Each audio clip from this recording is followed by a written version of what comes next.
Et voici le nom et le prénom, je dois dire, qu'on n'oublie pas dès lors qu'on a eu la chance de la rencontrer.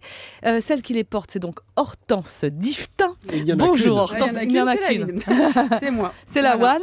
Alors dites-nous tout sur la façon dont le patronyme Diftin a façonné votre personnalité. Là, je viens d'apprendre quand même que Divoté, il n'y en avait que 48 en France. Alors, vous avez une rare Diftin, elle est là. C'est moi. Non mais moi par contre, en revanche, je suis embêtée pour Nathalie. Parce que Nathalie, déjà Nathalie. On raconte à Mariodile, c'est sa mon seule amie. J'ai une seule amie, elle s'appelle Nathalie. Et là, j'ai lu Psychologie Magazine, Arnaud, et maintenant, je comprends mieux mon amie. Je comprends mieux pourquoi elle ne ressemble à rien. C'est en rapport à son prénom et à son nom. Elle s'appelle Nathalie Martin. Nathalie et Martin, franchement, il n'y a pas plus bidon.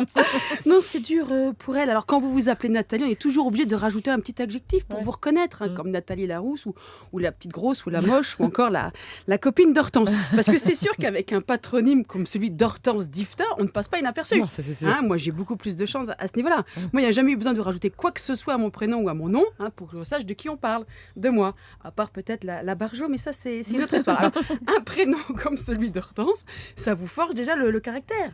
Avec un prénom comme ça, vous n'avez même plus besoin de nom de famille. J'étais une vraie Hortense de France. C'est comme ça.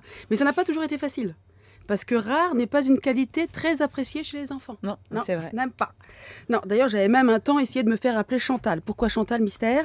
Peut-être que petite, je recherchais l'anonymat pour être comme Nathalie, comme tout le monde. Je ne sais pas. Alors, elle me dit, Nathalie, qu'elle est très bien dans ses baskets, qu'il n'y a pas besoin de s'appeler Hortense Diftin pour être intéressante. Ça, j'en doute, Nathalie, j'en doute. Non, et puis, j'ai pas appris que ça en lisant Psychologie Magazine. J'ai appris un truc hallucinant.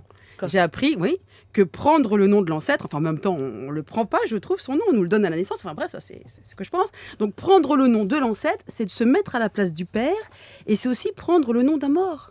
Oui. C'est sûr qu'il y a des Diftins qui sont décédés, alors fatalement je porte le nom d'un mort, et peut-être pas que d'un seul mort d'ailleurs.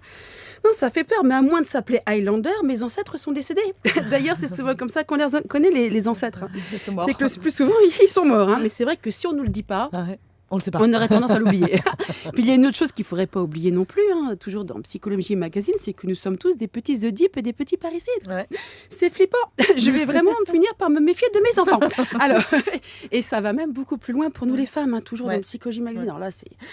Parce que changer de nom pour une femme serait la preuve symbolique, accrochez-vous les mecs, serait la preuve symbolique qu'elle ne fera pas d'enfant avec son père. C'est Freud qui disait ça.